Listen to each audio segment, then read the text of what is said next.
Hi, I'm Michelle Carter, and today I want to talk to you about toxicity in the workplace. I'm the owner of MCB Nurse Consultant, and I help directors and nurses in long-term care to overcome the frustration and exhaustion of having to do it all. I help them incorporate their leadership development by using personality science to be able to have better clinical, professional, and personal outcomes. Today, I want to talk to you about toxicity in the workplace. Having toxicity in the workplace is overwhelming in every walk of life. But I want to specifically talk about long-term care and directors of nurses. Being a director of nursing is an exhausting and overwhelming job in itself. But when you have toxicity amongst your staff, it can be extremely overwhelming. And a lot of time the toxicity is coming from both ends. It's not just the leadership and it's not just the frontline staff. It's a combination of both. It's a combination of miscommunication. It's a combination of being overwhelmed and stressed out and burnt out. But how can we overcome that? How can we get the toxicity and bring more positivity into the workplace, and how are we going to be able to communicate better? Using personality science, you're able to do that. I have a system and tools that I use with my team and also with me personally and professionally to be able to overcome that toxicity environment, to be able to have positivity and be able to communicate better. There was a time in my life that I felt as though I was completely stressed out. I was completely burnt out. And I found that I was just running in a crisis mode constantly. And this time was a couple years ago. And I had to step back and look at what am I doing how is this projecting out on my team? And what am I doing to help overcome that? So I had to step back and I had to tap into my emotional intelligence. And I also, at that time, I learned about personality science. And I had to take time to understand who I am and who I am when I'm in my stress mode. Who I am when I'm stressed out, because it's my personality different. Am I running in a crisis mode? And it's what I'm saying because I'm so in a tunnel vision when I'm stressed out, that how is that affecting my team? As being a leader, you want to be positive with your team all the time. But sometimes that you do get burnt out. Sometimes you do get stressed out. And the jobs that we have as being directors and nurses are overwhelming, stressful jobs within itself. So let's find techniques of how we can overcome that. One of the ways is using the personality science, understanding who you are, and understanding who you are when you're in a positive frame of mind and also when you're in a negative frame of mind, and how that personality projects on others, and also understanding who your team is and how their personality projects on the rest of the team and how it kind of trickles down. There's a system and tools that I use to be able to overcome that. And if that's something you want to learn more about, I want you to do two things. I want you to take the time to just reach out to me so we can have a conversation. And the second thing is, I want you to come and join my master class that I'm having with a colleague by the name of Eva Zimberwolf, we're having a master class on February 27th at 7 p.m.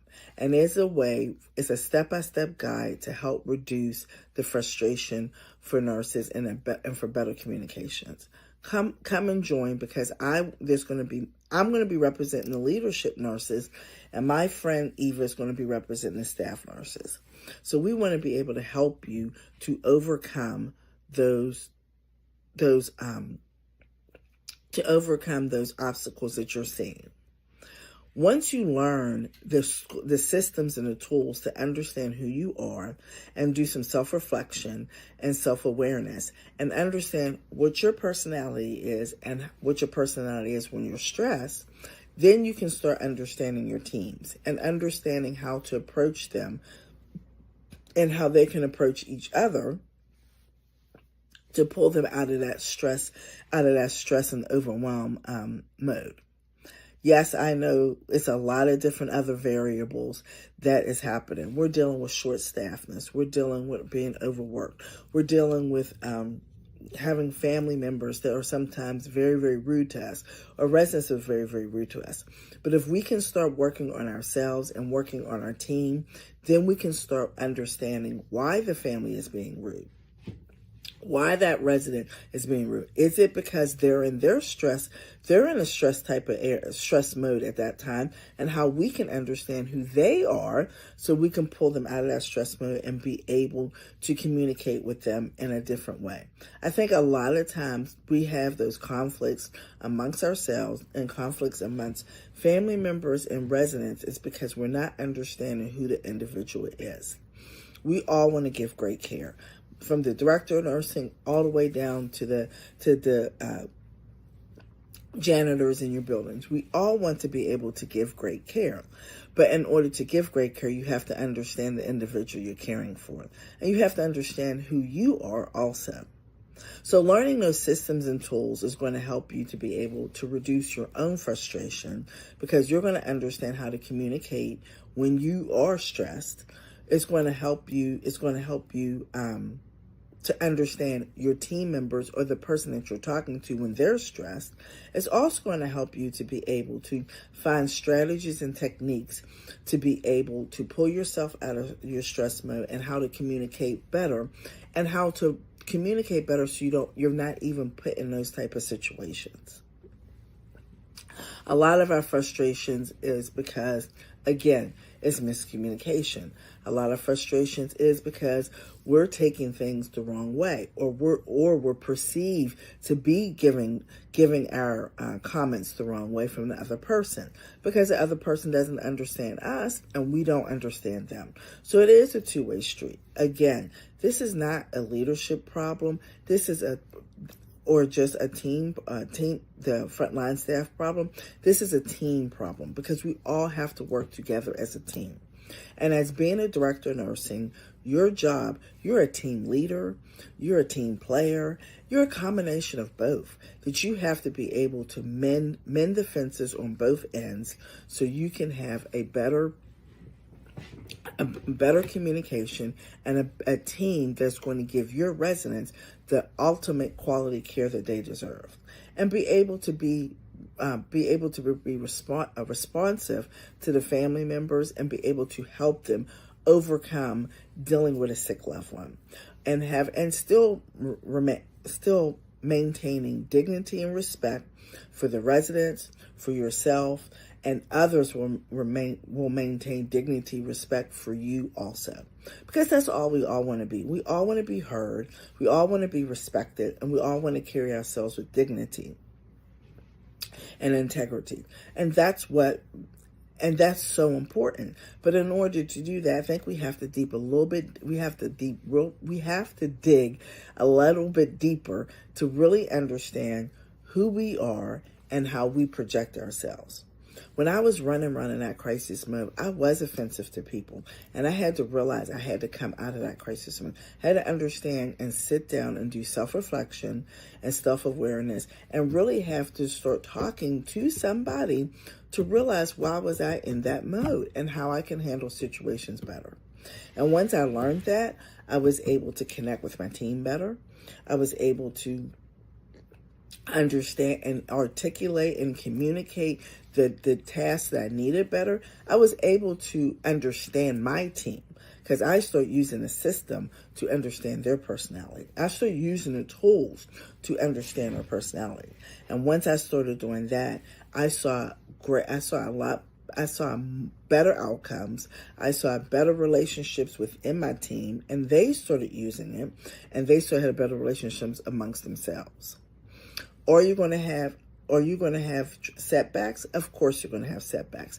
But if you continue to use the system and understand personality science and understand the tools, it's going to help you. And I'm here to show you. Again, I want you to be able to come set an appointment up so we can have a conversation, and I want you to come to our masterclass. That masterclass is geared especially for nurses. Because we are the front lines to deal with families, we deal with residents, and being able to deal with each other with all the tasks that we have of the day on our back. The master class is learning how to reduce your frustration, a step-by-step guide for better conversation for nurses. It's February 27th at 7 p.m.